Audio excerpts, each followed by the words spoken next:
What up to all my hype beasts out there and all my AEW wrestling fans out there? You already know who it is. It's your boy Luke back with another video. All right, now this video is a AEW Dynamite review. All right, but don't freak out if you one of my basketball fans. The season's starting back up tomorrow. That content is gonna be coming pretty regular from now on. All right. Anyway, back to AEW, man. I had to jump on here and make this video right away because I love that Dynamite. This is 2 weeks in a row where it was outstanding, and then even before that, they had special events going on and all this stuff. So, AEW's really doing it big right now. Now, I didn't think I was gonna even like this episode of Dynamite when it first started, right? Because it started off with the Chris Jericho thing, the Chris Jericho and the Inner Circle, which I mean that group is quickly kind of becoming a thing of the past. Like they used to kind of carry the show a little bit, but now it's starting to kind of be an afterthought. They started off, so you had the Inner Circle versus Best Friends and Orange Cassidy, and who's the other? And Jurassic Express. Now, a couple things about that. Number one, if you notice, they all came out to Orange Cassidy's new music. Orange Cassidy is really over, so that's really interesting how that whole thing is changing around. But even then, I didn't love this match. I understand you have a lot of these popular characters. You got Jurassic Express. You got to do something with them. You can't have them sit out a show. You got Orange Cassidy. You got to keep pushing along the little Orange Cassidy Chris Jericho thing. Even though it wasn't my favorite feud, in my opinion, they're probably going to keep it going until All Out, and then have Orange Cassidy go over Chris Jericho. That's my guess. I don't know if that's how it's going to go or not. But yeah, this was easily like the least favorite thing on the show. This 5-man tag, it was just kind of like a bunch of like moves and maneuvers and stuff. And I hated the finish. I hated that Sammy Guevara, Matt Hardy. We hadn't talked about the Matt Hardy Sammy Guevara thing in like 2 months. And then he comes out and interferes, and we're supposed to, okay, yeah, you remember he ran him down with the golf cart and all that stuff. And they were getting into a program, but you know, during the match they teased Jungle Boy and Sammy Guevara a little bit, and that intrigued me because I would love to see Jungle Boy versus Sammy Guevara. But yeah, it looks like they're going Sammy Guevara, Matt Hardy. I can't say I care too much about that. Matt Hardy's fading into the background quick, man. They better hope that Jeff gets off a contract and joins him, because Matt Hardy, he had such a big, he made such a big impact when he came to AEW, but then now he's just kind of fading into the background. Now he's like a manager for Private Party. He's fading quick, so that's interesting. Yeah, but then that was like my least favorite thing on the whole card. That was followed by Hangman and Kenny Omega versus that was followed by Cody Rhodes versus Warhorse. Now, since Cody started doing this open challenge, you see a lot of people on Twitter and on the internet, the wrestling internet in general, talking about Warhorse this, or whatever. And I just thought it was cool that they picked it up. They picked the match up. And it don't really look like Warhorse is gonna be one of those people who they keep on, but it was cool that they put him up. They watched him. They let him perform on national TV. That was cool. It was a nice little match. It didn't do that much for me personally, just because last week I really loved what they did last week, so it was gonna be hard to follow that this week. One thing I did not like is the fact that they had John Silver and Alex Reynolds come out after the match was over and attack, because it didn't make any sense. Well, why were they attacking Cody Rhodes? There was no build up. Even on being the Elite, they hadn't had anything. It's just Alex Reynolds and John Silver just mess up a lot. But they came out and attacked, and then we saw Zack Ryder / Matt Cardova make his debut. It's gonna be interesting. It's gonna be interesting what they do with Matt Cardova. He's an interesting signee because right now we see, well, I'll get into MJF later, but it's gonna be interesting when people like Matt Cardova come over. What are they gonna do with him? Is it just that you is he there just like to get a paycheck and have like a storyline? Is he gonna want a title run at some point? You know what I mean? Because he was never like a champion. He was a U.S. champion and intercontinental and tag, but he was never like the big champion at WWE, even though he was very, very popular at one point. So it begs the question: what are they gonna do with him? But anyway, he's there. He's in AEW, and it was cool. I thought the debut was a little weak, but then you got to remember there's no crowd, And I also thought it was a little bit predictable too, because I knew he was coming. All those guys who got released, if you notice, they're all showing up in TNA or AEW now. It's because that 3 months no compete clause is expired, so all of those guys are gonna start popping up. And I just knew it was gonna be today for him. So I'm curious as to what they're gonna do. They have a squash schedule for next week. Matt Cardova and Cody versus John Silver, Alex Reynolds, and Dark. I'm sure they're setting up for them to get kicked out of the Dark Order because they lose, and they lose a lot. They're jobbers. They're the only jobbers they have. When they have 5 and 10 wrestling, they lose, but it's not like that. You know what I mean?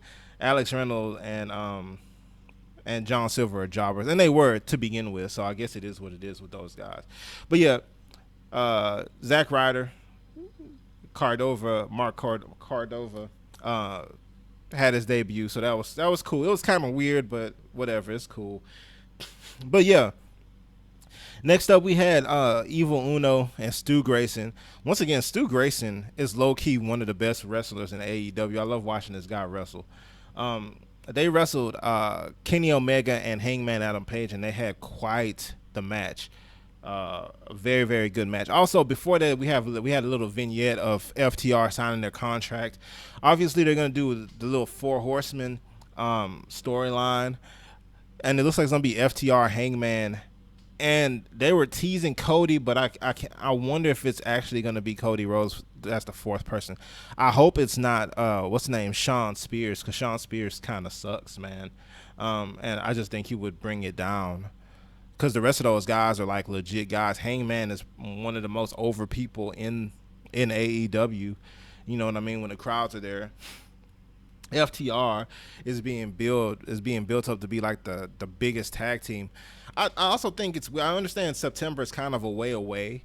You know what I mean? I would imagine that they're about to blow this, that they're about to do this FTR versus the Young Bucks match. But like having them all buddy right now is kind of weird. But I guess it's just how they're gonna build it, because they need time to stall. Unless they're saving that for another pay-per-view or for another year, we'll see. I guess they don't have to blow all these matches right away. You know what I mean? Because they got all these guys under contract, so they're gonna be there for a while. They can wait it out. They don't have to do everything this year. So anyway, yeah, Stu Grayson, Evil Uno, Kenny Omega, and Hangman Page put on a good match. A really, really, really good match. I love that match. It ended with Evil Uno taking the pin, and then Dark Order came out, tried to attack Hangman, Adam Page, and Kenny Omega. Young Bucks came through. Brody Lee was coming down to the ring to engage as well, but then FTR hit him with a case of ice or whatever. And so next week we're gonna have Dark Order versus the Elite, I guess, plus FTR. I'm not a huge, if there's one thing that AEW does a lot, other than that Stadium Stampede match, I'm not a huge fan of these like 5 and 6 man tag team matches or whatever. It's not that fun to watch most of the time, unless it's one of those like cinematic matches or whatever. But we'll see what Dark Order does next week. Also, like the Colt Cabana. I mean, I wish that it's a very slow burning storyline though. Very, very, very slow burning, and he's like all acting all clueless and stuff about what's going on and all that stuff. It's a slow storyline. It's really slow. So I'm curious. I hope it's a big payoff. Which, I mean, I can't imagine it's gonna be that big of a payoff. He's just gonna join the group, or maybe he just might be like evil when he actually does join. We'll see. But that storyline has been progressing so slowly. We had Hikaru Shida, Holy Shida, and Diamante. I didn't love this match that much either, but the point of it was to put over Diamante as like a good female talent, a really good female talent. And I mean, it did it. It did it. She's pretty good, and her tag team partner looks pretty good from last week too. They're gonna be a good tag team. So yeah, that match is what it was. Then I believe after that we had the promo of the year by MJF. MJF came out dressed like the president and did a state of the wrestling world or the industry address. Outstanding promo. The promo of the year across any wrestling company easily. He did not mess up. He did not stutter. He did not do anything. It was just an excellent promo. He's an orator for real. Like he's a really excellent speaker, and he was coming with the venom. He called John Moxley a wannabe Stone Cold Steve Austin. He said it's just tenure. At one point, he was like that his talent is weighs more than John Moxley's tenure. He was talking about ratings. He was like, minute for minute, I draw more ratings than Mox. I didn't think that they were going to go after, that MJF was going to go after Mox. I knew he was going to go after one of the belts because he's undefeated, but I thought they were going to play him with Cody again, because what I thought was going to happen, I thought that they were going to break up Omega and Hangman, and then turn Omega heel, and then have him go chase Moxley for the title, because we saw what kind of show they did Full Gear last year. So I thought they were going to do that, and he was probably going to be the person to beat Moxley, but it doesn't look like that's the case. It looks like it's going to be MJF. I don't know. I can't imagine they're going to do a really big build for MJF and Mox and have Mox go over MJF. I really don't believe. I think if MJF is going for the title now, he's probably going to get it. That's my personal opinion. But that promo was outstanding. Like, it's wrestling, so it's a bunch of BS that they're talking about, but it still had you at the tip of the seat. You know what I mean? MJF is one talented mofo. That's all I'll say. MJF is the president of wrestling, basically. I was gonna say future, but he's happening right now, man. And he's cold as a heel. Then after that, we had the setup for Moxley and Darby Allin versus Ricky Starks and Brian Cage. Now, Ricky Starks surprised me with this one, man. Ricky Starks came out and he cut a heck of a promo following MJF, the masterpiece that MJF had just put on. Ricky Starks cut a real nice promo on his own right after, to set up the match with him and Brian Cage. I love that promo too. So they were, and then Britt Baker also had a nice promo mixed in there too. So the mic work on today's episode of Dynamite was excellent. The matches were excellent. I absolutely loved this episode. But yeah, Moxley and Darby Allin and Brian Cage and Ricky Starks had a nice match, man. Ricky Starks could work, man. I didn't love his TNT title match. I wasn't that impressed because I wasn't that familiar with him. But he did an excellent job in this match. I loved it. Just very good. The finish was so nasty. Darby Allin picked up a skateboard from under the ring. He had thumbtacks glued to it. It had no wheels. Ricky Starks was bent over and he rode the thumbtack skateboard on the back of Ricky Starks, and it was nasty. It had all those holes in his back from the he looked like a pin cushion or something like that. It was like a good finish. And then Ricky Starks I don't know how much you have to sell something like that, but he sold the crap out of it. Just outstanding. I loved it. I absolutely loved it. I wouldn't mind. And this setup for Tony Khan announced a championship match between Ricky Starks and not Ricky Starks, Darby Allin and Moxley next week. I mean, it's just kind of a filler championship match. The belt's not gonna change on TV. You know what I mean? But I just thought it was a good little build up for next week's match. This episode of Dynamite, like I said, Dynamite has been killing it, man. Last week I think they had like what 850,000 viewers or whatever was their rating that they got last week. It's been on an upward trend, and I'm telling you, it would have even been more. The WWE NXT kind of screwed them over when they did that Great American Bash. I don't even believe that was even scheduled. They just pulled that out of their bums and put that on the same time as Fyter Fest. Because I tell you what, Fyter Fest, the first night was wasn't that good in my opinion, right? Second night was excellent, right? Then they had Fight for the Fallen, which could have been better, but it was okay.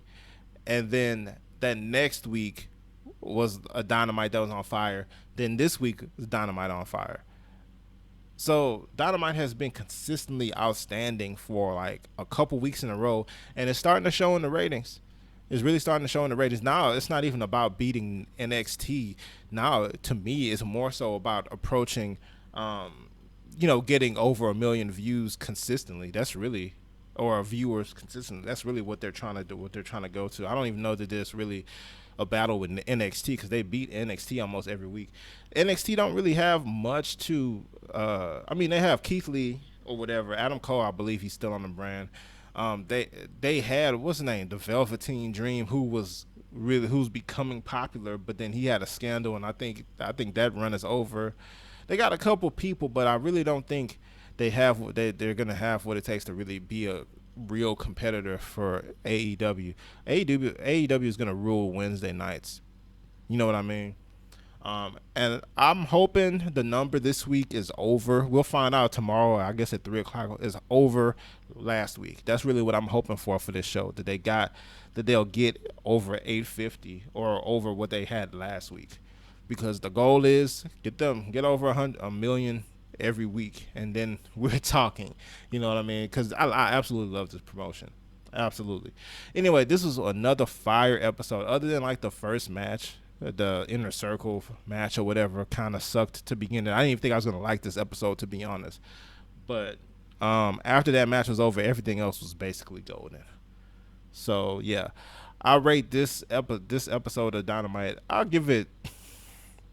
I was gonna say 10 out of 10, but I would give it. I'll give it 9. I'll give it a 9. I really, really liked it. The promo work, which is one thing that Dynamite hasn't really had so far since it's been in existence, is like really good promo work. Every once in a while, you'll have MJF cut a promo, like one every 3 or 4 episodes, something like that. Cody Rhodes, had a good one last year. But once again, it's like one every 3 or 4 episodes, somebody picks up the mic and talks. The rest of the time, usually it's just a bunch of wrestling, right? This one had good wrestling. It had good vignettes. It had good promos. And it had a lot of action. It was a lot of it was like a wrestling show that a lot of stuff was happening that you didn't expect. You know what I mean? So I just loved it. I thought I'll give it a 9. I'll give it a 10. Never mind. I'll forgive the Jericho match. I'll give it a 10. I absolutely love this. Just like last week. Yeah. So AEW this week was an absolute win. All right. Let me know what you guys think in the comment section below. All right. If you're not subscribed to this page, go ahead and hit subscribe. I'm going to be coming with these AEW reviews every week, as well as my basketball content. All right. So tune in. All right. See you next time.